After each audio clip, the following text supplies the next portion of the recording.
Mac Truck, aka your worst nightmare. Mac Truck, aka your worst nightmare. Mac Truck, aka your worst nightmare.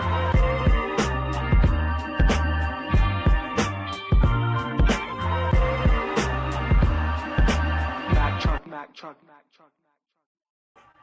Ladies and gentlemen, Mac Truck, aka your worst nightmare. AKA your worst nightmare.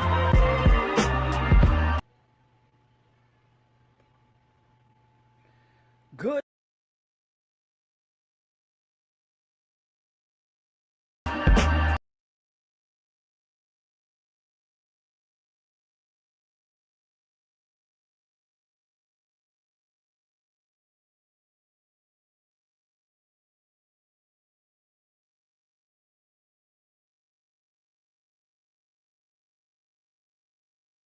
Icon on so that she could say hi later on. So we're here to do.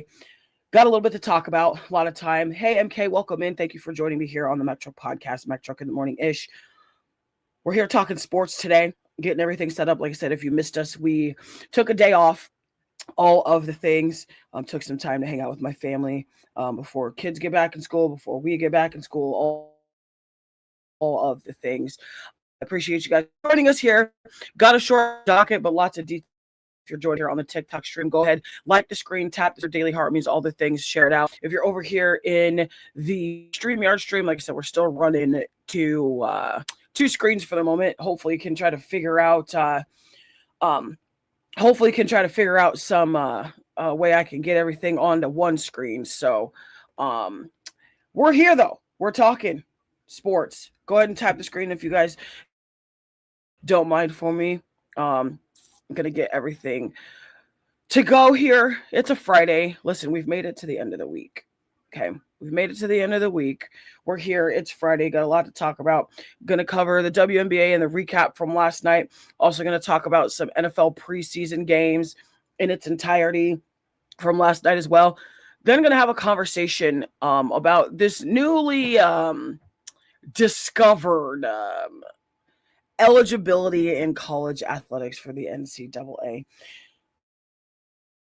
And here's my thing about that. And in fact, that's the first thing we're going to start here with today, if you will.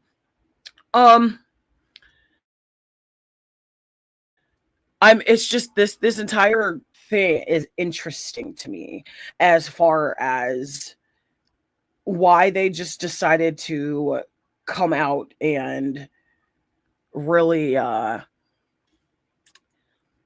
just feel like the way this thing has come about has been very random.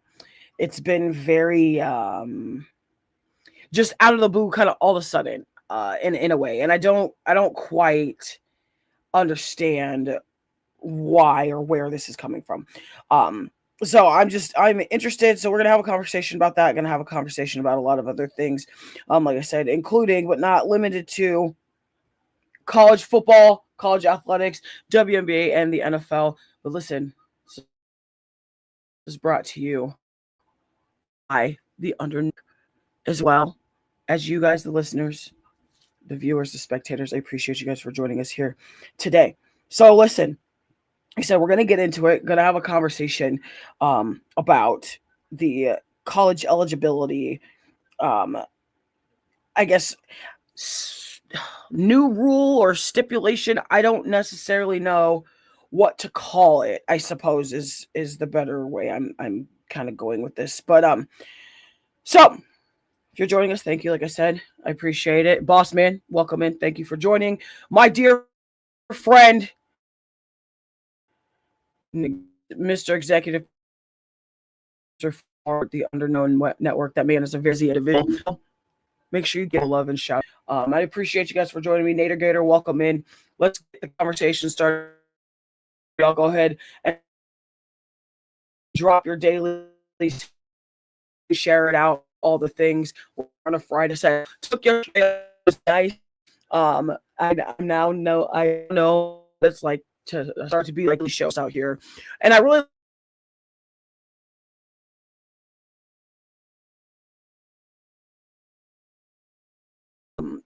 chat here on the TikTok sphere as well as the Underknown Network itself. I'm going to create a messaging board for everybody who consistently watches. Also want to get your guys' opinion on some stuff as well. So, because we're thinking about updating our time slot in one way, shape, or form. So I want to, good morning, Laura, welcome in.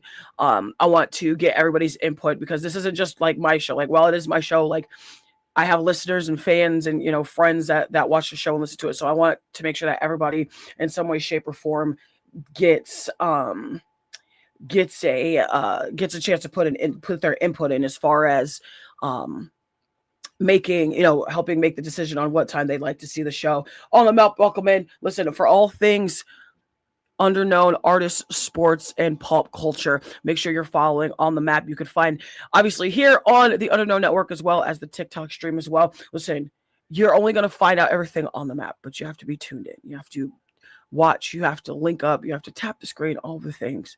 Because like I said, and like I've always said here, the things we got going on at the Unknown Network are bar none. Y'all are just going to be mind blown with some of the stuff that we're coming out with, but you won't know unless you tap the screen and tap in with us. And I appreciate you guys for joining me here today. OG Big A, thank you for joining me here. Listen, talking college sports for just a little bit here. And I know there's a lot of college fans on both sides of the chat here. So like I said, I want to get your guys' opinion, and I want to start with this. Have you guys heard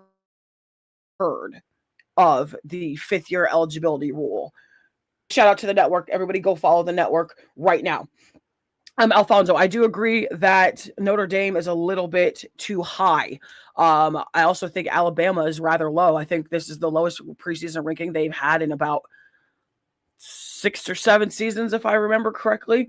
It's crazy for me to sit here and think about. So listen, like I said, go ahead and tap the screen, share it out. Let's get some follow refreshes. Let's get all of the things going. I believe Alabama, when I looked, was ranked number 13.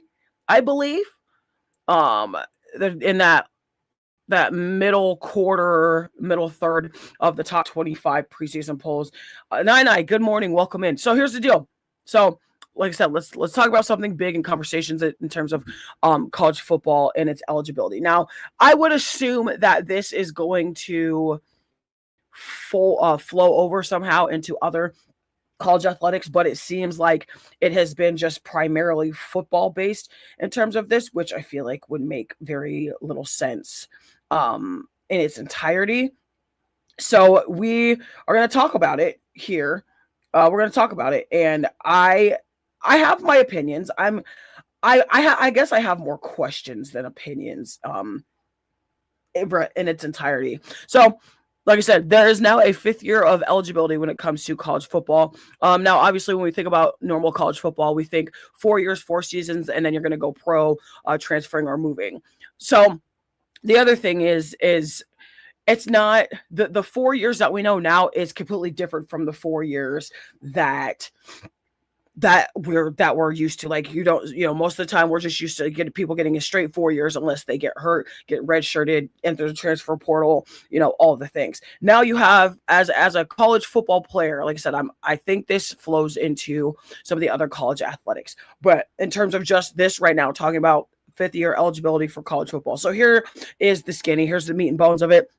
The NCAA again has changed it. So under a new Division I age-based eligibility model, athletes can generally have up to just about 5 years of eligibility if they have a red shirt, things like that. So normally, like, if you get hurt, you get sick, you don't end up, you have a season-ending injury or something like that, you obviously still have that that option to try to come back, rehab, all the things, and finish out your college career. Depending on what they enroll and whether they meet the eligibility requirements, the NCAA has moved away from a lot of the old redshirt and off-season competition rules. And you can find this information at ncaa.com, as well as any other generalized sporting engine that you get and ingest your daily information. Continuing on here, and I'm going to tell you, having the general 5th year option now, like having that as like, oh, I can now go to college at 19 years old and be done when I'm 23, 24, or I can start a little bit later. and go from there. So, like I said, and a lot of this I feel like is centered around players, that declared for the draft, didn't get drafted, were possibly told, staying in college would help, increase their draft stock if they decide to come back after, obviously failing to make an NFL practice team roster, that type of thing. So, and obviously, like, again, if you've watched, especially college football, like, you've seen how the dissipation of the old school system of college football has worked. I mean, well, we could take it from time. We could start with how there used to be a Power 5 college football system and 4 playoff spots. Like 4 teams, the best 4 teams with the best 4 records were getting into the playoffs. Fast forward a couple years later. Now we're considering conference championships. Now we're considering head-on-heads. Then we're changing the bracket to the playoff bracket we had last year. Now we're fast forward this year. Now so like everything has been changing. And you have boosters. You have the whole thing with NIL, that type of thing. So college football in itself, that from what we've known it, obviously depending on how old you are and everything, has progressively gotten progressive. They've moved away from the old school system of things to the new school system of things. And I use that in air quotes very loosely. But the thing for me is, where did this even come about? Like, how did this happen? Like, what's the complete reasoning behind it? Like, I don't understand. Like, if anybody's in the chat on either side, like, drop your thoughts about this entire thing. But like I said, when you think about having that extra, you think about the people that are not quite NFL ready after the 4 years. Maybe you have a quarterback who needs, another year to clean up your mechanics. You might have a couple offensive linemen or position pieces that have been suggested to maybe hop back in the transfer portal or return back to their college athletic team to try to clean up some of that, obviously improve their chances of getting into that next level of athletics when it comes to sports and such. So it's not something that's mind-blowing in terms of like players, being suggested that they stay back, or players being suggested that they just, that they come back to fire up those mechanics again, that type of thing. So it's also interesting to me how much backlash there is with this in its entirety. Like I said, it's also, a lot of it's largely situational. Like I said, maybe you have a defensive player who's finally putting everything together and just needs to have that 5th year option to really showcase what they've been able to put together, for the first 3-4 seasons in its entirety. So like I said, that 5th year could be really the difference between being drafted and not going drafted at all. But again, this is where it starts to get interesting. Like, it's not just about players. It's not just about like individual player management. It's now roster management. You also have, and I'm using the University of Indiana, or Indiana University rather, in this example. So you now, with this 5th year option, some of the players that were on the championship team from last year that maybe didn't make it to that didn't pass from a pro day, didn't go to an NFL, or didn't go to an NFL team in terms of being undrafted free agent, drafted somebody or other. Like, it gives those individuals a chance to go back to Indiana and clean up whatever they were supposed to, and maybe be put on the draft board again for 2027. I mean, listen, like I said, you got freshmen coming in, and it's a lot of it is roster management too. Like, okay, especially with NIL and boosters and all the things now that we have it, it's like, okay, we're at a point now where, okay, we have more NIL money, we have more cap space, if you will. Now we have this 5th year option. So if people that, didn't fare very well coming out of their original class, they could come back and, I guess, reevaluate that, get back on the team, that type of thing. Like I said, but it's mainly, to me, about roster management. Like I said, you've got freshmen coming in, you got transfers coming in, you've got the veterans who don't want to leave. That's the other thing, is like, there's literal players on some teams that could be ready to go to the other level, or could be ready to experience, life outside of college athletics, but they're just really not willing to go, or not ready to leave the place that they're at. So like I said, now you've got athletes potentially staying around for that 5th season. So the coaches, I feel like, still have to figure out, like, who do I keep? what am I recruiting? Who do I recruit? Like, do I tell, like, when do I tell, or who do I tell that it's time for them to either relinquish this or, show me something a little bit more? Like, and let's be real, like I said, with NIL and the transfer portal involved in this entirety,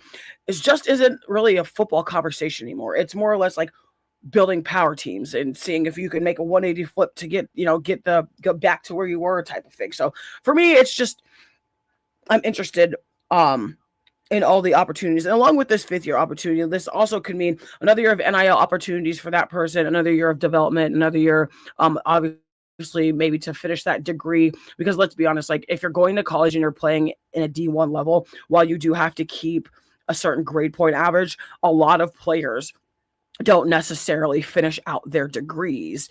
Obviously depending on like draft stock, and I'm speaking specifically on college football. I'm not speaking on anything else. I'm just speaking specifically on college football in its entirety. So a lot of people don't finish their college degree by the time they get to by the time they come back. None of the I'm not seeing any of the comments down here, Mr. Exec. I don't know what is happening, and I'm kind of frustrated with it.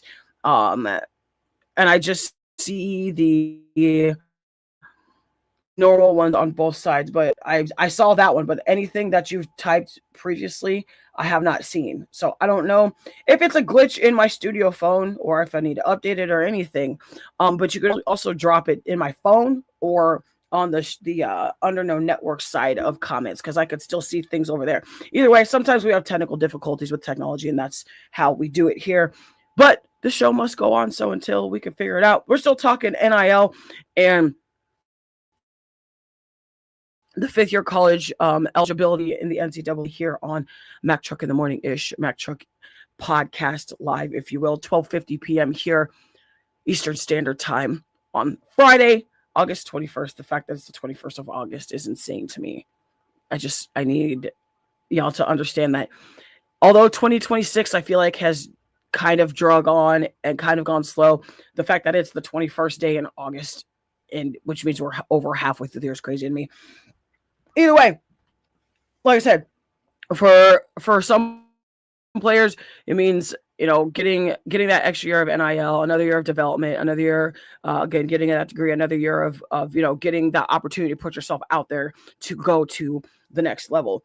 If you guys can hear me clearly, tap the screen or leave a comment. I just want to make sure that my audio is also okay on both ends if we're having comment issues. And what I may do is I may have to okay, cool. I'm just making sure that the audio is doing audio things correctly. I may have to restart this stream over here on the TikTok sphere and see if the comments pop up, because I'm literally seeing very few comments, and I know there's people in here. So interesting either way to see what's going on. But like I said, sometimes that's what happens with technology. Either way, so I want to ask you guys this. Like, ask yourself, is this 5th year, like, if you were put in this position, like, is my 5th year currently helping me? Like, can I improve my draft stock? Can I become a better player? Like, can I earn my degree? Can I put myself in a better financial position? Like, because if all these answers are yes, then I obviously feel like players should be able to take this opportunity. Like, if they can answer all of those questions, like, honestly, without like trying to come off as greedy, trying to come off as like they just want to give up their spot, that type of thing, I think then maybe having that option to take advantage of the 5th year eligibility is very much a feasible thing. But if you're kind of just like hanging around because you're scared to make the next move, don't really have a plan, maybe you use that 5th year option to kind of rocket fire that plan that you may have. Just maybe, and that's just me. I'm just, like I said, trying to think of this in a logical way. And don't get me wrong, it's very, very much an interesting conversation on either side. Commented in the group chat. Okay. Let me see. You might have to add the show page to the group chat, boss man. I don't think, because I'm on this one over here and the computer screen and this phone, so I can't hop in the chat in its entirety as it is right now. But that is honestly in terms of just how the college eligibility has worked in its entirety to now. But again, now having that fifth year option is interesting. So, and here's the other part about this entire thing, right? Is like, what is that going to do for other sports in college football just in its entirety? Again, just because we're talking about the eligibility and how it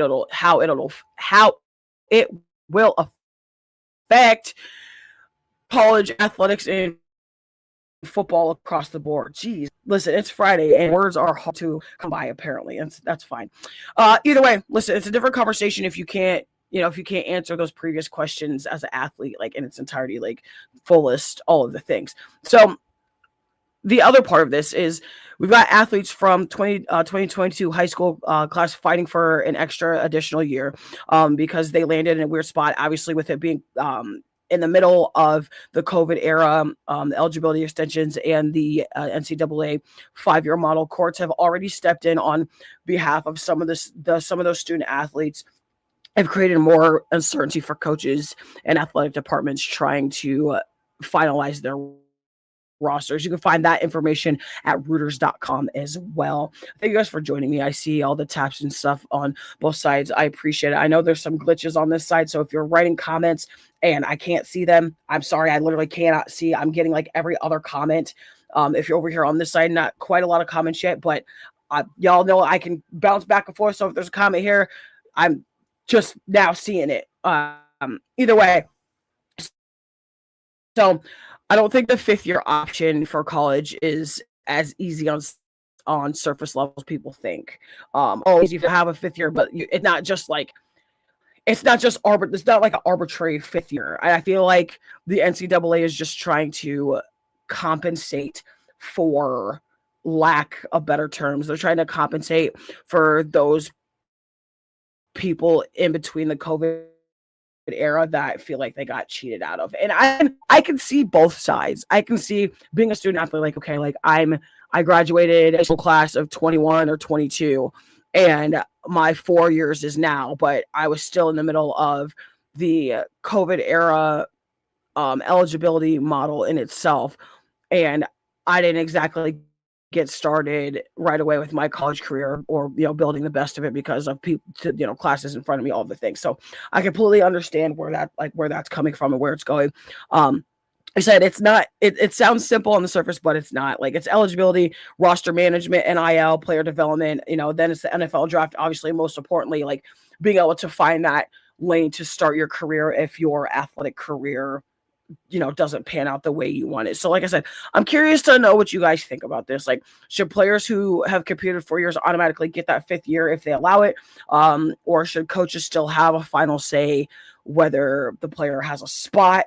Like, that's the conversation. And let me say this before we kind of like move into the next topic here, is that when I think of this fifth year eligibility and like players and again just football players, because it's mainly affecting college football right now in its entirety, right?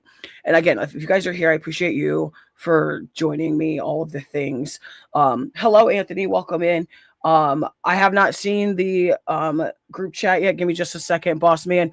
But I want to know, like, I want to see like how they think this is going to fare, because now you have people that are like, oh, well, I was in the middle of a COVID era and my last season was 2024, or I have, my class was 2025, but I started in 21, 22, but they've already come out and said that they're not counting the red shirts. So like, if you were redshirted before this eligibility, I guess, insertion happened, then you don't get that fifth year eligibility, because then you would end up getting an extra year to make it 6. I see people have questions. Anthony, what is your question? If you could type it down in the chat, maybe I could see it. That'd be great. I'm having comment issues. So we're, like I said, it's something's going on with my chat. So I am very apologetic that I haven't been able to see it. So let me check okay. I just, boss man, I saw that you added me, but I don't see any questions in here particularly. And I just updated this phone, so I know it should be running right. Yes, Charity, I know that's why it's called Mac Truck in the Morning ish, because it's morning where a lot of other people are, and it's afternoon where I'm at currently. Would be the last thing. Last thing said. Let me see. Yeah, I'm not seeing anything in the chat. In fact, I don't even see any of the old messages. Either way, thank you for the daily harmony, Ashley. I appreciate you. I hope you're having a wonderful morning. Duck Daddy, welcome in. I see the rest of the squad and families popping in this mug. Like I said, if you guys have questions, maybe try to put them in the chat. I hope it will start to work. Oh, there we go. Okay. That took forever. Okay. Question from the executive producer in his entirety with this whole thing about the college football fifth year eligibility rule. So like I said, I appreciate you guys for joining me here on the Mac Truck Show, Mac Truck Podcast, Mac Truck in the Morning ish. I'm your hostess with the mostest, talking fifth year college eligibility here. You can find us on the Underknown Network as well as the TikTok stream in its entirety. Question is, so I think it's getting out of hand. If you can't make it the next level, whether you made a scout team or not, going back shouldn't be an option. Your time is up. Either find another route to the league or get a job. College should still be for student athletes. Yes, I absolutely agree. And when did it get so muddy? Now we're questioning eligibility. Yeah, see, okay, listen, I'm not ignoring you guys. I'm literally not getting any comments, okay? There's no splash pads here. There's no sofa. Well, Duck Daddy bought my sofa yesterday. Spotless. No, pet-free, by the way. But in terms of this entire thing, I don't know when it got so muddy, but that's a really good question. Like, when did it get so muddy? Like, why are we questioning the eligibility of every single sport, like WNBA, NFL, etc.? Like, for what? Like, what has caused this? I mean, outside of the obvious thing that we're talking about right now, when it comes to the WNBA, we're something we're going to table for just a little bit here. But when did we start questioning the eligibility of some of these sports? Like, where did this start? I can send you a picture of oh my goodness. The chat is going crazy right now. I appreciate you guys for joining. Go ahead and tap the screen, all the things. But again, like, when did it come a point to where we have to start questioning eligibility for sports now? It used to just be, again, kind of like going back to that old school way of thinking. Like, it used to just be, you graduated high school, you got in your freshman year, maybe you had to sit for a year or two, and if you're not, good enough to make a starting spot or get on that second team rotation, then you're hitting the transfer portal or whatever that looks like. Now it's like, because of NIL, like players and athletes of sports are literally, okay, I'm going to start at my dream school, and if I don't make it in a certain amount of time, or if I don't make it in, to be able to get playing time my first season, I'm hitting the transfer portal because somebody else is going to pay me money and pay me what I'm worth as an athlete. And as a former athlete in college, I understand that. But also, in the same respect, you have to give yourself time to develop to their systems, right? Like, you have to be able to, like, nothing. And part of this, and a lot of you guys know me pretty well. Like, we live in a system, or an ecosystem rather, in life right now, of instant gratification. Like, if I can't get something in a very short amount of time where I don't have to put in a lot of effort, I'm not going to do it. Like, if I have to do, and the average time for people these days to be completely satisfied, or to feel that they've fulfilled whatever they have actively with it, if it's not a month or less, then people feel like they're wasting their time, which is insanity to me. Like, but when it comes to sports, why would you waste a year of something or craft that you've been working on your entire life?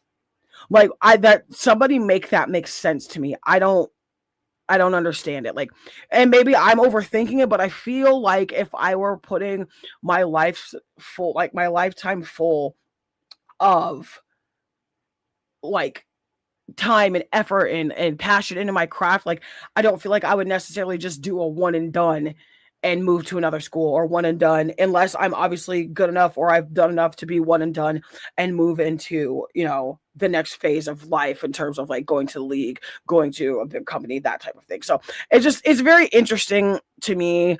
Like I said, I want to know what you guys think. Again, if you post down in the comments, there's all kinds of things happening over here on this side. Conversations about water slides and something over here, and then got a little bit of flow going on this other side here. I got some comments here. Charity, I left because of coaching and lost the love. Yeah, and I feel like a lot of it is let's see.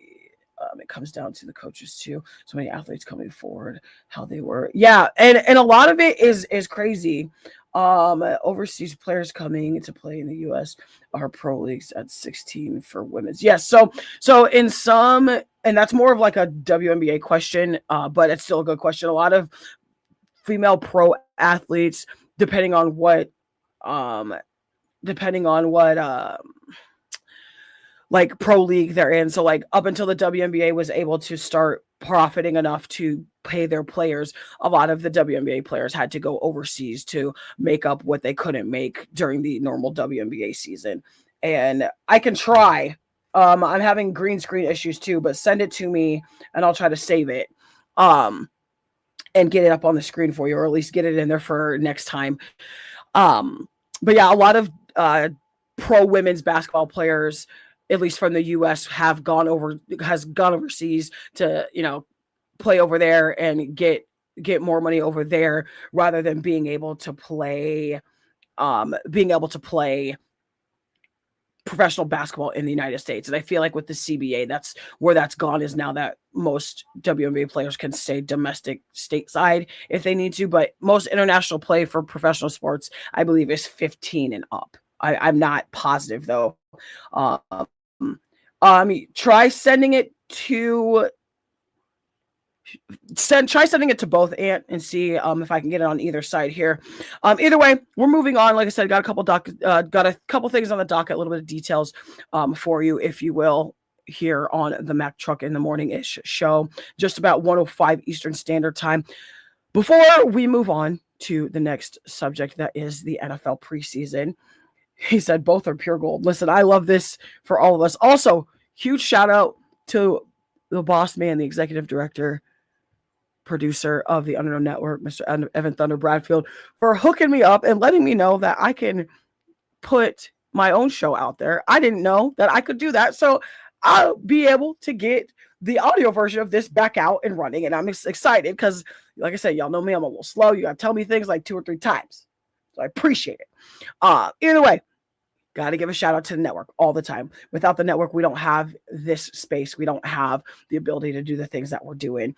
We don't have the platform. We don't have a lot without the network. So I got to give love. Huge shout out to the Underknown Network. Like I said, tap in, get connected, stay locked in with all the movement where beyond the conversations are expected. Okay, beyond conversations, beyond all things normalcy in life when it comes to getting your ingestion of sports culture and entertainment from us. And I listen, like I said, I'm grateful. Like, we've got all things going on the map, had music reviews and had episode 19 Wednesday with Samo Green. Okay. Also, if you are an Underknown artist, you need to be tapped in with the Underknown Network as well as on the map. That is, I swear, that is how you are going to start to get out, because on the map, music reviews and on the map itself is where people are getting started. And we've had all kinds of people on the show, and I don't want to name drop, but I'm gonna make y'all do your homework and go back and look at some of the clips and some of those episodes. I can tell you, we've had very, very cool, very, very famous, very, very laid back individuals and artists on the show. So need y'all to understand what it is. I see a comment from the network. You can do video on Spotify. They'll convert. Absolutely. See, listen, I'm learning stuff new every day, and I appreciate all of you for being here. I got some comments from the boss man, because we got to listen. Ooh, newest one, 8:27, 7 a.m. Ooh, let's go. 3 p.m. Eastern Standard Time, 12 p.m. Pacific on 8:27. I'm assuming that is episode number 20. Boom, sent. All right, let's see what we got here. I don't know if I'll be able to look at it. If you send it to the normal TikTok, you might have to also send it to the show page as well, Mr. Ant-Man. So you might have to send it to the truck page in its entirety. Like I said, a little bit of a laid back show for you. Like I said, I did start out, had a break yesterday. And it was very enjoyable. I got to harass my wife, got to harass my daughter. And if it wasn't for my daughter, I would not be on with you today. I'm going to just tell you that right now. I walked in from work yesterday. She said, Mom, she said, you going to be on your show so I can say hi again? And I was like, well, I guess I'm going on Friday. So that's what we're doing. Let's see what Aunt sent us. Listen, it's laid back right now, guys. Oh my goodness. Okay. This is great. All right, here. Just because Ant is one of my best friends and one of my biggest supporters, I'm gonna put this up here for him as soon as I can figure out how to save this motherfucker. Oh my goodness. So listen, here in just a second, we're going to hop into some NFL preseason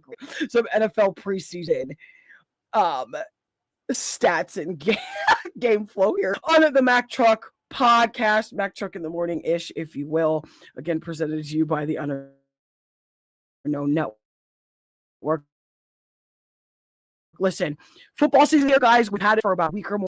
Listen, the weekend before was the last weekend we had without football. And it's going to remain for a long time. But let's see. We had the Monday night football crew on a Thursday night preseason, had a doubleheader first, the Las Vegas Raiders and the Houston Texans. Please tell me somebody watched this game other than myself. Regardless if it's preseason, it's still football. Still football in its entirety, okay? Houston looked like they were in control pretty early. Obviously, CJ Stroud gets a little bit of work in, went 4 for 6 in terms of passing attempts, 27 yards. His only drive with the Texans built a 20-3 lead, which doesn't surprise me. I also think that CJ Stroud it has a little bit to prove to DeMeco Ryans this season. Obviously, the past 2 seasons have been electric, but with last year, just wasn't quite what we expected from him. But their defense, the Texans' defense, has been number 1 the entirety of this whole thing. So I'm excited to see how this goes for the Texans and CJ Stroud. I do enjoy watching CJ Stroud as a quarterback, although he used to light up my Iowa Hawkeyes when he played for, obviously, Ohio State University. But this is the NFL now, kid. You got to do big things. Moving on over into Raiders land, but we're not done yet in terms of excitement and a little bit of underwhelmingness. And I say underwhelming just because of obviously who this person is, where this person came from, what they've done through their college career this past season. I see a lot of new faces. Thank you guys for joining. Go ahead and tap the screen, get your daily heart me's, all the things. If you're on the TikTok sphere, if you're over here in StreamYard land on the network itself, tap, share, and subscribe, all the things. Get in the conversation. Talking NFL preseason. Listen, the Las Vegas Raiders came back all the way to win this preseason game, 22-20, and the comeback. Obviously, if you saw the highlights, was led by, ironically enough, Aiden O'Connell. Okay, he finished 15 for 14, 166 yards, and obviously engineered that 96-yard game-winning drive out of nowhere. And I'm sitting here thinking, like, where was this last year? Like, why couldn't you do this last year? But again, also only preseason, but preseason can give you a lot of tells. But again, like I said, that's what happens at preseason ball. You're trying to get your feet back on you, trying to get everything game speed. Biggest conversation coming out of this part is just the rookie quarterback, obviously Fernando Mendoza, being the phenom that he was for Indiana University, transferring from Cal into that Kurt Cignetti system. Not being a very highly touted quarterback in terms of physical attributes, which makes no sense to me because he's 6'5" and 230, 240, somewhere in there. So very big arm. Obviously, you're going to have some struggles coming from a college system to a pro system like the NFL. Fernando Mendoza did not have a real good night from what we've seen comparatively from these past two, the championship season, the first preseason game, all the things. Fernando Mendoza again goes 8 for 15 for 86 yards and throws his first pick 6. Had his first touchdown last week, threw his first pick 6 in the NFL preseason game last night. And frankly, if I'm him, I'm thankful that I'm getting most of the kinks out, trying to get a lot of the kinks out, trying to get those adjustments under control as much as possible before the start of the season. Now, obviously, like, I'm not going to sit here and tell you that Fernando Mendoza is a bust. He's been in the NFL for maybe 3 months now, maybe a little bit longer. It's a preseason game. Two, like, I need people to stop sitting here like already trying to pin some of these rookies as a bust because of a mistake that you saw during the preseason game. Like, make that make sense to me, please. I don't know if you can. I'm not sure if it's possible. I'm gonna see if I can get this together for Ant-Man right now. See if we can get this ready for him. Oh my goodness. Gonna be interesting to see. And I love it. So let's see if we can get this together. Either way, like I said, it's NFL preseason, guys. Like, we don't need to be all like, what's the word I'm looking for? We don't need to be all like up in arms about everything that we see in preseason. It's not really conducive to the actual game speed conversations, especially because a lot of the players that Fernando and some of these rookies are going against are second teamers and third teamers and maybe a couple people off the practice squad. So it just depends on where you're wanting to look. It depends. It's just, there's a lot of depending, and there's a lot of things that aren't necessarily like NFL regular season speed. There's a lot of things you don't see right now that you could see later.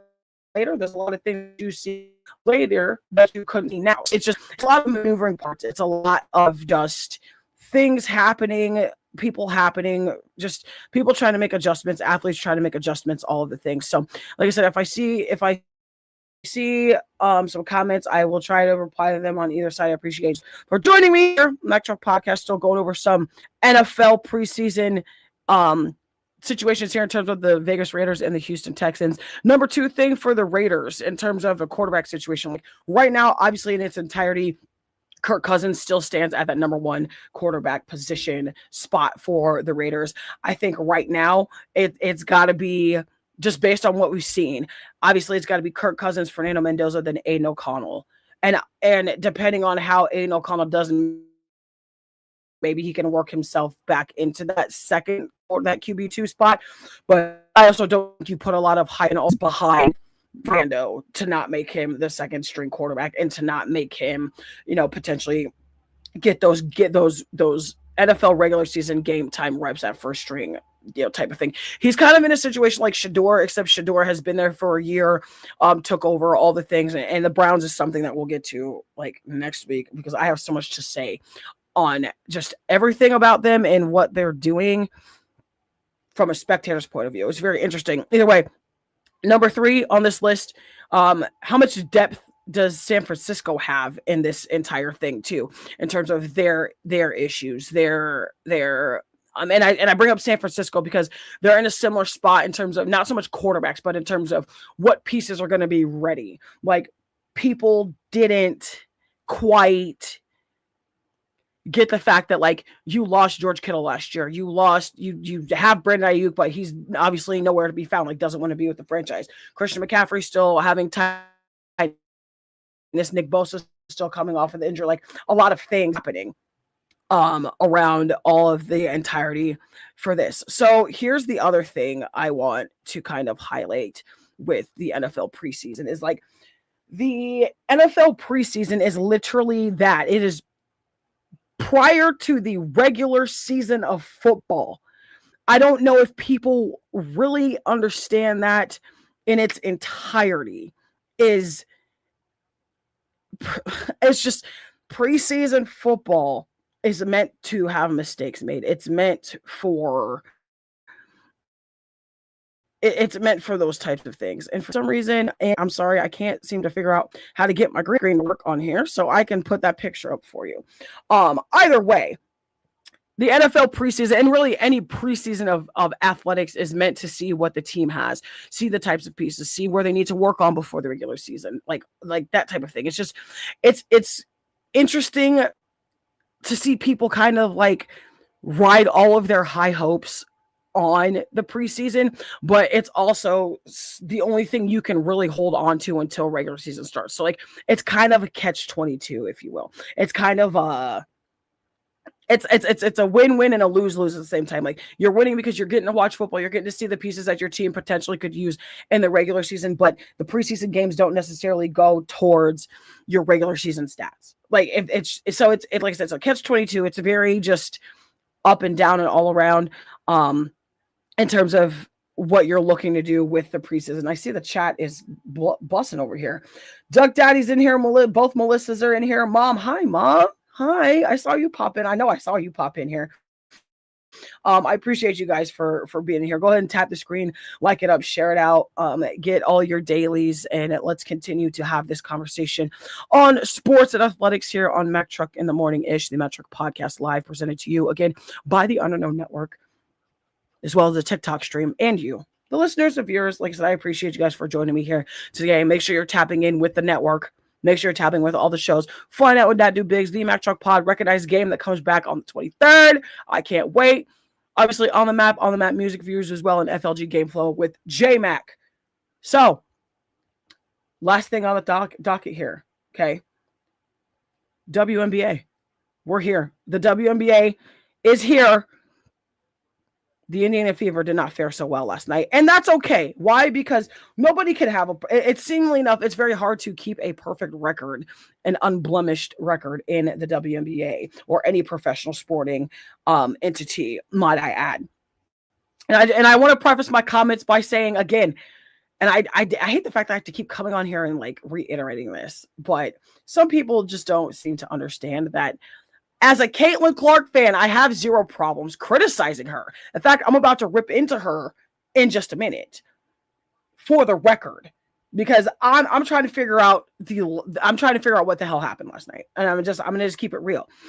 Like I said, WNBA happened on a Thursday night. Basketball is about to happen, so let's do it. First of all, the Dallas Wings and the Atlanta Dream had a game last night. This one had some buckets, a lot of buckets, a lot of different types of buckets, and it frustrated Caitlin Clark, seemingly enough, at something Paige Beckers did or did not do. I'm interested to go over this with you because I'm talking about this in almost real time. Obviously, long after the game's done, all of the things. Matt, can I tutor you to do what, Duck Daddy? You said I did not mean to say Atlanta Dream. I meant to say the Dallas Wings and the Indiana Fever, but they also, I'm pretty sure, had a game last night. Either way, Arike Gumbawale does what Arike Gumbawale does.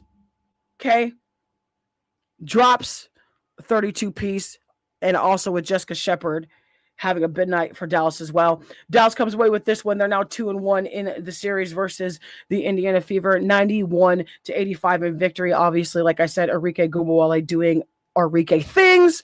Her brother also doing things last night on the Texans side of the football here in its entirety. I love to see when siblings just tear it up in two separate sports and just seemingly enough know what the hell is going on. I love it. Again, 32 points. Jessica Shepard having a big night as well. But Indiana, like I said, never really goes out quietly, whether they win or whether they lose. Kelsey Mitchell out here now has the WNBA record for most 20-point plus games in a season. Kelsey Mitchell has stolen that from Asia Wilson at 21 games now and drops 37. Listen, y'all can argue with me down here. You can argue with me here. You can text me about it. Top two for the MVP race is Asia Wilson and Kelsey freaking Mitchell. Argue with your mama, not me. I don't care what you say. Kelsey Mitchell, I swear, has been the most underrated guard in the W this year. And it's really upsetting to see. I see this chat is just, I appreciate it. 37 points by Kelsey Mitchell. Okay. Again, it's one of those games for Indiana where you look at Indiana and say, okay, you didn't get the result. There's still things you could take from this. Obviously. I want Liv to be too. You know what? And boss man, I largely agree with that. Because I can't say here and say she hasn't produced. Obviously, she's produced. I cannot sit here and say that she has not been electric. It's a fact. If you watch basketball, Olivia Miles is right up there. I just don't know league-wise if they're literally going to consider the fact that a rookie could also be in that conversation, because obviously she's got Rookie of the Year locked up. And mind you, the Dallas Wings, I'm hopping back over to Dallas real quick because the Dallas Wings also lost AZ Fudd for the rest of the season. They're the number 1 overall pick for the 2026 draft, coming out of UConn, joining her girlfriend Paige Beckers on the Dallas Wings. Okay. They lost AZ Fudd. They and I must have been teacupped too long on the other side. It's okay though. Lost AZ Fudd, beat the Fever, obviously in a nail-biting manner. And the fact that the Wings have been able to just produce, and it seems like they're kind of just losing pieces and getting them back too, is what's interesting to me. The other thing about this, in terms of Olivia Miles, is that, like I said, I don't know if the league is really wanting to be that polarizing by giving or having Olivia Miles inevitably be the Rookie of the Year and be a top 2 or 3 for the MVP. I mean, and by stats and by performance and by eyesight, she absolutely is the top 3. Like I said, it's A'ja Wilson, Kelsey Mitchell, Olivia Miles, Paige Beckers, Caitlin Clark, and I would even put like Jessica Shepard in there, Maureen Johannes, Brianna Stewart, somebody to that effect. Yeah, AZ Fudd is done for the year, and it's honestly kind of upsetting. And I'm the chat is going off. You guys are a little distracting, but this is what happens when family comes in. Even if you don't know what what I'm specifically talking about, the fact that you guys are just in here just listening, I do really appreciate it. Like I said, the other thing with Kelsey Mitchell is because when you have Kelsey Mitchell scoring like she does, and then you have Caitlin Clark like dishing the ball and creating the opportunities for her teammates to get their love and get their get back and all of the things, is what makes this a scary 3-way tandem in terms of Kelsey Mitchell, Caitlin Clark, and Aaliyah Boston, the current one of the current best big threes in the WNBA as it stands right now, this very second. And the other thing I'm going to tell you is I'm more intrigued with how many more games Kelsey Mitchell is going to be able to operate like this, and is she going to be able to do it into the postseason? That's the other thing, is she going to get burned out? Knock on wood. Hopefully that doesn't happen. All the things. So I have a keen eye on this personally, just because it's my team. Kelsey Mitchell is one of the best scorers in the W. I don't care who you are. Argue with your mama, not me. If you watch basketball, you understand. Okay. Moving on into Vegas. Listen, the Aces handled business, handled Connecticut 101-78, blow by. Sheesh. This is why I said, listen, this is what I said last week. I don't care if it's the regular season, you still cannot count the Aces out, again, because playoffs haven't even started yet, and the Aces always find a way to literally the Aces always find a way to show you who they are. Like, and not in a bad way. Like, they're going to pull back a little bit, obviously rest some of their players, start some of the starting 5, all the things like they've had. They do drop a game or two, and then they come back and do have games like this. Like I said, 101-78. A'ja Wilson obviously continues to be A'ja Wilson. Vegas gets the win, getting over the 100-point mark as well. There's been a lot of games this season where teams have been able to produce enough offense to get over that 100-point mark. And I got to go back to the Fever, obviously, with the Indian Fever having the longest current streak right now in the WNBA with 100 games at 100+ points or more, with I believe 6 games during this entire season so far. Like I said, regular season's not quite done. We still got a lot of time to see who's going to do what.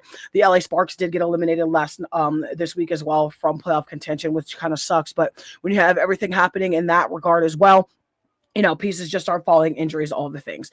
Either way, like I said, Vegas gets the win, gets that 100-point mark up and out of the way, exactly the kind of stress they need, again, going closer to the playoffs. The Aces also have had their ups and downs as well recently. So the question isn't whether they can score, it's can they be consistent, just like everything else we've talked about. Can you continue to be this consistent and operate at this high of efficiency in the games to come in the postseason, all of the things in its entirety? The other question is kind of like I asked on Wednesday, what team, or is there even a team out there that's going to be able to stop the Vegas Aces when they start to go on their playoff run? That's what I want to know. That's where that's the question is, where is this going to go? How are you going to see, like, what team is going to be able to make noise? I can give you 4 teams off the rip right now. And some of them have already shown that they can beat them in tight windows, can blow them out in its entirety. Obviously, Indiana being one of them, Minnesota being one of them. Don't be surprised if New York starts to creep back up in there. Golden State absolutely as well, and Dallas absolutely as well.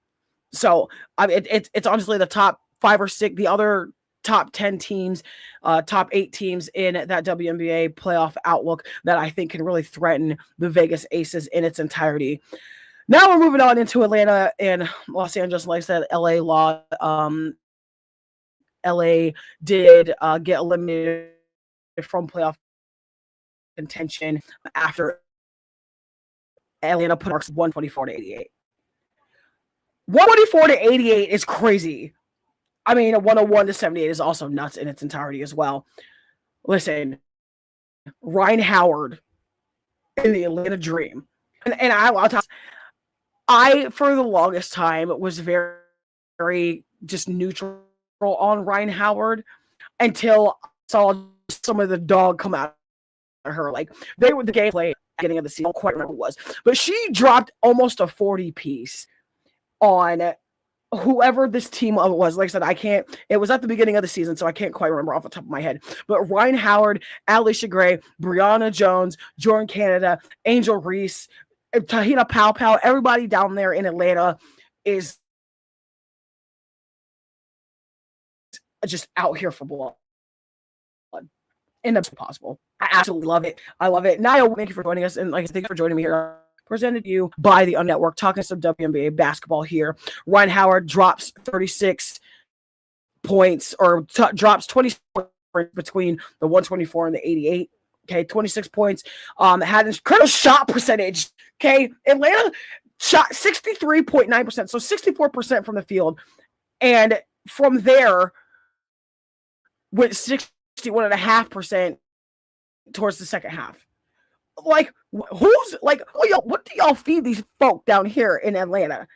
I want to know, like, what y'all feed, because these, listen, and I don't mean the term dark horse as a bad thing, because it's not.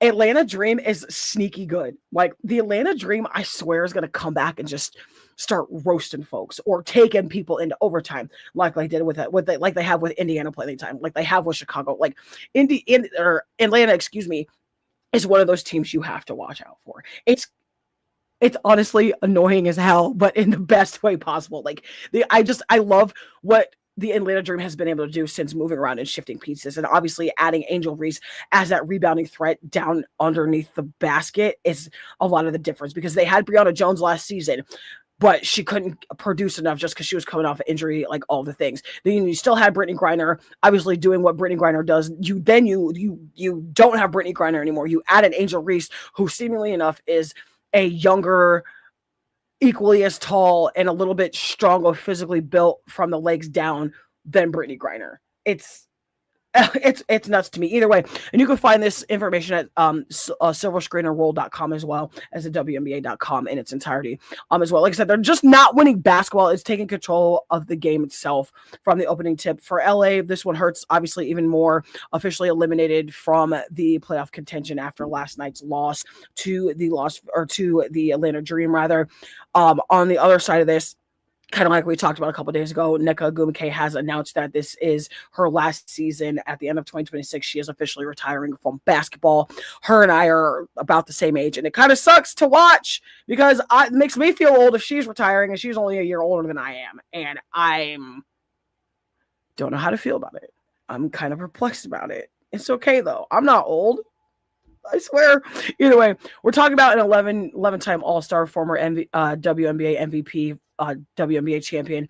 Obviously, one of the most respected players this league has seen. She also has an older sister who was very much the similar way. And Shanae, I was upset when Shanae announced that she wasn't coming back. Now I'm even more sad that Nneka is done, and I'm upset as a fan of the WNBA. I am upset about this, but all good things must come to an end. like I said, she's been a major voice as the president of the WNBA PA Players Association. You can find that at HoustonChronicle.com as well in terms of your sporting information. So even though the Sparks are out of the playoffs, guys, like you still want to watch, you still want to finish watching the career of Nneka Ogwumike. You want to see how she goes out, all the things. Obviously, I at this point, I'm convinced that they're going to hang her jersey, and if they don't, they should. But like I said, that's why I love the WNBA. It's always another storyline. It's always people fighting for playoff positions, teams fighting for playoff positions. Obviously, you have the young stars starting to establish themselves in its entirety. And I feel like for the Sparks in its specific tone, if they could have just tried to avoid, obviously you can't help when somebody gets injured. That's it's just injuries happen. They're preventable, but they're not unavoidable when it comes to sports. Like if I think if Cam Brink wouldn't have tore her ACL the start of her rookie season and it just kind of been in and out since then, if she would have been able to have more consistency this season alone, I think their playoff hopes would still be there. I think if not losing Rickea Jackson to the Sky, that was a stupid move. Letting her go to the Sky, then you get Kelsey Plum, and apparently you don't treat her right, or something just wasn't going on correctly, and she goes somewhere else. Like a lot of these pieces that the Sparks have had, and just recently as this season, have come and gone so fast, just like their season, and it kind of sucks. Like I hate to see that, Either way, my take on this entirety in just terms of WNBA, like I said on Wednesday, this is the time that you want to be playing your best basketball. You don't want to quite peak all the way, but you want to get closer and closer to that peak side of things. But like I said, guys, we had a short docket, not a lot to talk about, not a lot of topics, I should say, in its entirety. And if I can get my little special guest in here, somebody wants to say something to all of you, if you guys are willing to hang for just a second. Once I text the boss lady and see in here. Either way, it's like I always say, all right, it's fast. Oh, right now, turn my head. Obviously, watching Pat McAfee, got Pat McAfee going on back here, and the 49ers quarterback, that is Brock Purdy, is on the screen, and I'm kind of excited for that. Love me some Brock Purdy. Hate the San Francisco 49ers. Oh, hi, boo. So you want to be for yourself? Yeah, you want to say hi? Hi, minions. Say subscribe to my channel. Subscribe to my channel. Subscribe to Mom's channel. I love it. Thank you. You're welcome, my darling. Oh, okay. Can I finish the show and I'm going to come out there with you and Mom? Yeah. Okay. I love you. I love you too. Oh, my child is so adorable. I love her so much. Either way, I always try to bring her, and for those of you who don't know, like, so my dad, before he passed away, when I was growing up, and my siblings were growing up a long time ago, my dad also had his own radio show on several different radio stations in Des Moines.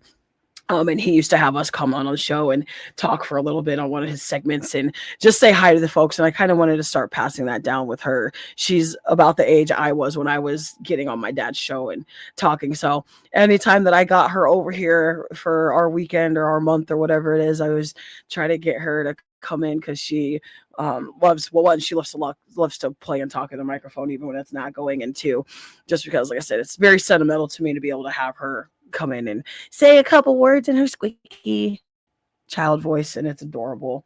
But listen, that's all I got for you this week. If you haven't already, please grab your Daily Heart Maze, share it out, like it.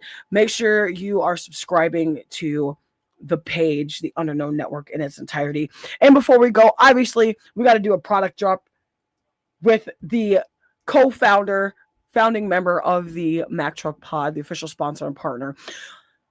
In my back apparel, obviously by none other than the executive producer for the Underknown Network, that is Everett Thunder Bradfield. Right now, when you shop online at the TikTok shop, as well as the Underknown Network and in my bag.bigcartel.com, you will receive 15% off your entire first order by using the code word TRUCK, TRUCK, for 15% off your entire first order when you shop online on the TikTok shop, as well as inmybag.bigcartel.com.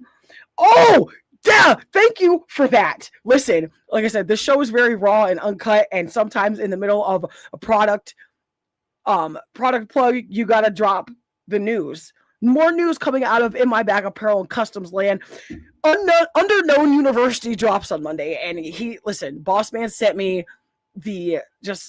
some clips and pictures of the things that we got going on for Underknown University. And all I can say is you had better be caught up on your HBCU college affiliations. All I'm going to say right now in this very moment, like I said, right now, when you shop online at the TikTok shop or in mybag.bigcartel.com, you will receive 15% off your entire first order when you use the code word TRUCK, TRUCK, again, for 15% off your entire first order. But that's all we got today. We got the product plug, got the sponsor plug, got the network plug, got all the show plugs, got Truck Show plug. But like I said, if you guys were joining us in the middle of the show, at the top of the show, I am going to create a Mack Truck Show community. Like I said, we're debating about improving the show some more. So been on this 12:30 slot for a little bit. Possibly going to try and adjust the time, but I want everybody's input that listens regularly, watches regularly, all the things. I need all the feedback, so don't be surprised if you get added to that chat. If you want to be added to that chat, message me privately on the TikTok sphere, and we'll go from there. And the boss man says, check In My Bag Apparel profile picture in just a minute. I didn't show you. Oh, listen, didn't show me everything yet. Oh, I love it here so much. Also, the show is brought to you by Vitamin Water. Because I brought one in and obviously never started drinking it. Normally, we're also sponsored by coffee or Dr. Pepper, all the things. This whole improving my lifestyle thing is slowly working. Let me see if I can look at this profile picture in its entirety. Oh my god, that's gonna be so fire. Oh, I need a Grambling one. Listen, I got more stuff to add to the cart. Boss lady is texting me, which means it's about to be time for food and lunch before I get ready to close out this work week here on the adult side. I see the different world, and like I said, now I need Grambling, I need Brown, I need Jackson State, I need all. Listen, this man is about to get all my extra money once I acquire all this overtime, and ask me if I'm mad about it, because I'm not. Oh, speaking of boss lady, everybody in the chat, if you're still here, I would appreciate it. Write "Hey Babe" in capital letters, because she loves when you do it. Don't let her lie to you either. Everybody say "Hey Babe" in the chat. Listen, if you know, you know. If you've been here, you know the rules. You got to send your dailies, and you got to give the boss lady a shout out, even though she claims she doesn't like attention. Just saying. Listen, like I said, I appreciate you guys for joining us here. Make sure you're checking out all things In My Bag Apparel and Customs. Make sure you're following, liking, and sharing and subscribing to the network. The Underknown Network, that is. Have to. That is a must. Make sure you're following, giving love to all shows. Like I said, Recognized Game powers back up on the 23rd. I'm here with you weekly, daily, during the day, during the weekday, if you will. Monday to Friday, 12:30 Eastern to 2 p.m. Eastern Standard Time, with the possibility of changing time slots just a little bit. Going to see what everybody thinks. I need some feedback from everybody as well. Can be great feedback, can be bad feedback. I just need feedback so we can try to improve this thing on our daily basis here. Gonna look at some stats, gonna see the traffic, all of the things. So I appreciate you guys for joining me here. Had our guest on, had all of the things. I'm excited. It's another weekend of sports we're about to get into, y'all. Another week of content coming to you starting on Monday. And I appreciate also, strangely enough, random side note, this shirt I have on makes me look like I've been lifting weights for the entire summer. Just so you know, I have not. which tells me I'm still chiseled. Love this for me. But I also want to leave you guys with this. Like, I always try to leave y'all.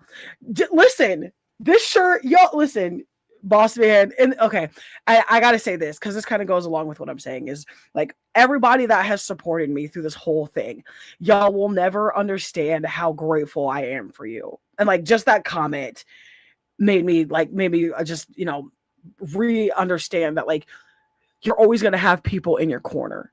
It doesn't matter what you're doing, who you are, like you're always going to have people in your corner. It's how you reciprocate that to those people. And I don't know if I've done a good enough job. I do my best to make sure that I'm supporting everybody that's supported me in some way, shape, or form.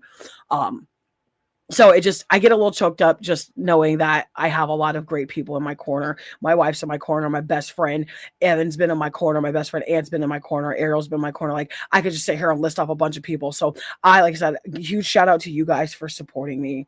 Hell yeah, let's go. The Mack Truck merch has a nice little section in the closet for listen. See, that's the stuff I love to hear. And I'm gonna tell you this, boss man, in my bag and the truck merch also has a very large section in my closet as well. I'm going ironically enough, I'm going through a lot of my stuff in my closet so I can like downsize and then re-up again. A lot of my sweatshirts, a lot of the truck shirts, my still favorite thing out of the entire line is one of the OG designs from In My Bag Apparel. That is Wild Willie on the hoodie, and it's a brown hoodie too. That's the best part is like it's the rustic Western Willie Nelson. If you haven't seen it, maybe I'll wear it on air next week so y'all could see it. Still got my Kobe one, still got the OG original Mack Truck hoodie. Like I got the big purple one too, which reminds me I need to order another one because there might be a giant hole in the pocket, and I just figured this out yesterday. Kind of mad about it. Like I said, super OG. So there's just a lot of stuff. And like I said, I'm really appreciative of everybody that has stuck with me through this whole thing. Like I finally feel like just my show personally is going places.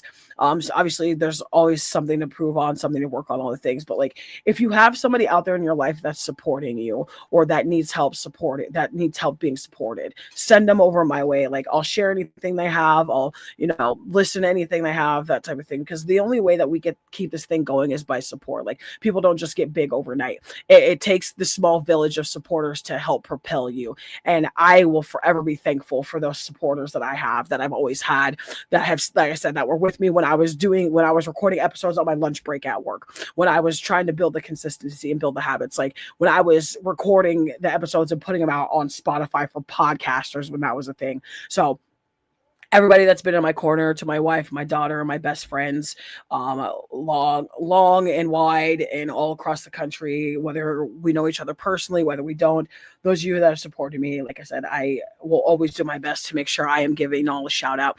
And another thing, because you know me, I got to keep it real and 100. Okay.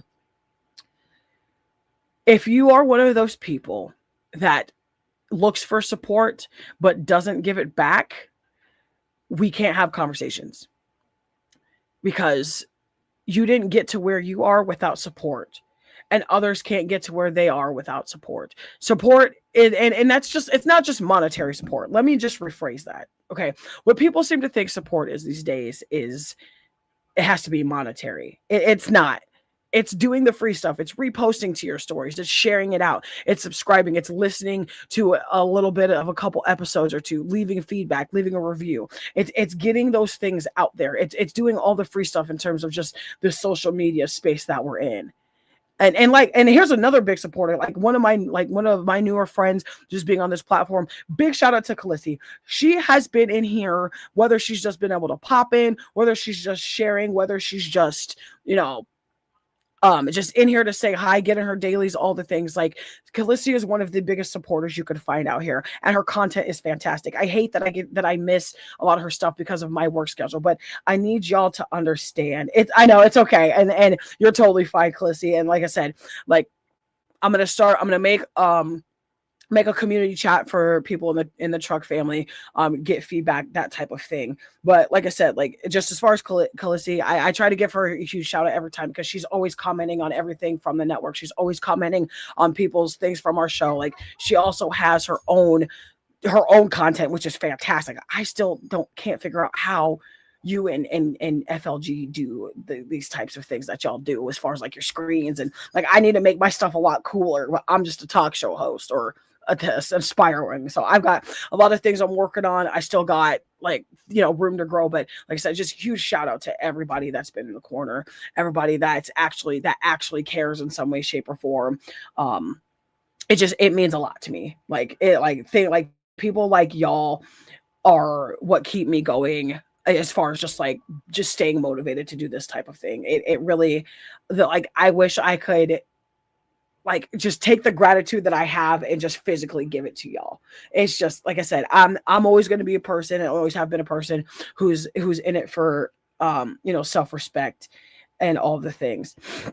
And here's the better part about that, Khaleesi, is a lot of what I'm talking about is stuff that you and me and Evan and everybody out here that's really serious about making our content and making it the best that we can, and providing something for people is what sparks, this end of the show conversation type of thing. Is like a lot of these content creators out here are here to just line their own pockets, but then want to get upset when they feel like they don't have the true, genuine support. But you have to give support to get it. It's like respect. You have to give respect to get it. And that doesn't necessarily mean like going out on a limb every time for somebody. But like I said, it's the simple stuff. It's sharing, it's engaging. Okay, babe, I'm almost done. Sorry, I didn't see your last comment because the chat's going a little fast. But like I said, in order to get respect and get support, you have to give it. And unfortunately, and I say unfortunately just because that's how the world works, like you have to show it first before you get it back. But there's also points where you can show it too much and still feel like you're not getting that back in some way, shape, or form. So it's just, like I said, it's refreshing to be in a network and be in a space and have met the people that I have doing this, because we all are like-minded people. That's definitely what I've been saying. And if you check people, yeah, absolutely. It's people don't like being checked about it. And just like, it's like being confronted or anything like that. So, that's just my little tidbit. But like I said, be kind to one another, treat people with respect, support the ones that support you. And like I said, it doesn't necessarily have to be monetary. Just, tap the screen, all the things that we do in the social media space in its entirety. But listen, that's been it for the truck show this week. Talked about a lot, went through a lot, had a lot of different conversations. Next week, same thing. Like I said, look forward to that group chat. Probably with the next day or two as we gear up for the next week's Game Spheres. Got a lot. Got NCAA starting week 0 next week, I believe. Got preseason ball. Got more WNBA, Little League baseball, MLB baseball. Banana ball, I'm sure, still out. We all the balls. I love it. All the sports ball action, if you will. Thank you for the roses. I appreciate it so much. Any final questions or comments before I close this thing out? Let's go, Subway. Also, one more shout out, because y'all know I can't pop out of here without giving my wife her daily flowers, which I try to do. But big shout out to my wife. That woman is a fucking saint. Dealing with me, I can't imagine what it's like. But babe, just know I love you and I appreciate you for being on this journey that I'm trying to get to in my career. And I love you so much. And the fact that you have seen me fall and struggle and come up so many times and you still decide to be with me is amazing. And you'll never understand how grateful I am for you. You'll never understand how grateful I am for our child. And thank you for the galaxy. I appreciate it so much, Khaleesi.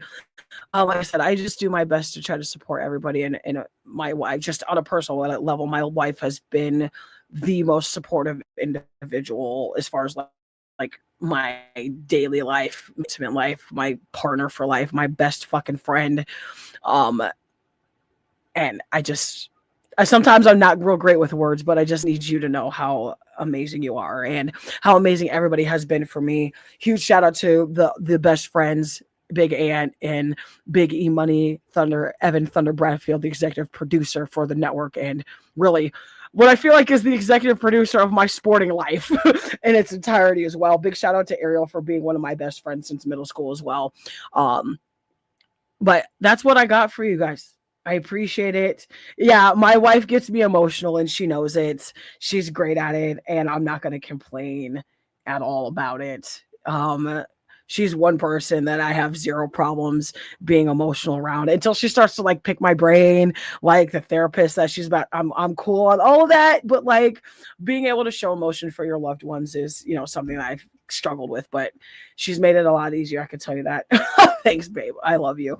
All right, guys, I'm out of here. Like I said, drop your feedback. Let me know what you think. Like I said, look forward to that Mack Truck Tunnel community in its entirety. Listen, be kind to one another, love one another, have a 5-minute conversation with somebody that doesn't look like you, talk like you. It'll open your mind. You just have to be willing to do it. I love you guys. We'll see you next week for another edition of Mack Truck in the Morning, the Mack Truck Show, Mack Truck-ish, all the things. I'm Mack Truck. It's been a great week. Listen, be safe, wear your sunscreen, okay? Hydrate and watch how you talk to people. Until next week, I will see you later. See ya. Have a great weekend. Stay tuned and